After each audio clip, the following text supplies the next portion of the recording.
Hello guys, இந்த வீடியோவில் வந்து வெட்டியாருக்கு வந்து தண்ணி பாய்ச்சிட்ருக்கோம். தண்ணி எந்த முறையில் பாய்ச்சுறோம் அப்படின்னு சொல்லிட்டு பார்த்தீங்கன்னா, நிறைய பேர் வந்து இந்த சொட்டு நீர் பாசனம், அதுக்கப்புறமேட்டு பார்த்தீங்கன்னா தெளிப்பு நீர் பாசனத்தில் வந்து பாசுவாங்க. நம்ம பார்த்தீங்கன்னா வந்து இந்த ஓஸ் பைப் இருக்குது பார்த்தீங்களா, நார்மலாக இந்த ஓஸ் பைப்பில் நம்ம வந்து அப்படியே தண்ணி பழுக்கிற மாதிரி பழிக்கிறோம். அதுக்கு முன்னாடி பார்த்தீங்கன்னா நம்மளாம் அந்த சின்ன ஓஸ் வீட்டுக்கு வந்து செடிங்களுக்கெல்லாம் தண்ணி பிடிப்போம் பார்த்தீங்களா, அந்த ஓஸில் தான் நம்ம வந்து பிடிச்சிட்டு இருந்தோம்.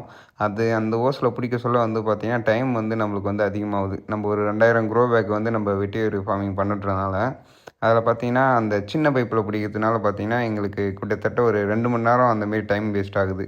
அதுக்காக தான் இந்த பெரிய பைப்பில் நம்ம இந்த தண்ணியை பழுக்க சொல்ல வந்து பார்த்தீங்கன்னா கொஞ்சம் டைமும் சேவ் ஆகுது. அதுவும் இல்லாமல் தண்ணியும் வந்து நல்லா வந்து அந்த வெட்டி வேருக்கு வந்து இதுவாகுது. வெட்டி வேருக்கு பொறுத்த வரைக்கும் வந்து பார்த்தீங்கன்னா தண்ணி வந்து அந்த அளவுக்கு வந்து தேவைப்படாது. நம்ம கல்டிவேஷன் பண்ண சொல்லியும் அதுக்கப்புறம் ஸ்டார்டிங்லையும் கொஞ்சம் தண்ணி தேவைப்படும். முக்கியமாக பார்த்தீங்கன்னா இந்த வெட்டி வேர் கல்டிவேஷன் பண்ண சொல்ல பார்த்தீங்கன்னா தான் அதிகமாக தண்ணி தேவைப்படும். மற்றபடி தண்ணி பார்த்தீங்கன்னா இது கம்மியாக தான் நம்மளுக்கு வந்து செலவாகும். இந்த மாதிரி மெத்தடில் நீங்கள் பண்ண சொல்ல வந்து பார்த்தீங்கன்னா கொஞ்சம் டைமும் உங்களுக்கு சேவ் ஆகும். அதுவும் இல்லாமல் பார்த்தீங்கன்னா தண்ணியை கொஞ்சம் சீக்கிரமாக பாய்ச்சிடலாம் நம்ம எல்லா செடிக்கும். இந்த மாதிரி பாச சொல்ல வந்து பார்த்தீங்கன்னா மேலே இருக்க தாள்லாம் பட்டு அடியில் தண்ணி இறங்குமா அப்படின்னு சொல்லிட்டு நிறைய பேருக்கு டவுட்டாக இருக்கும்.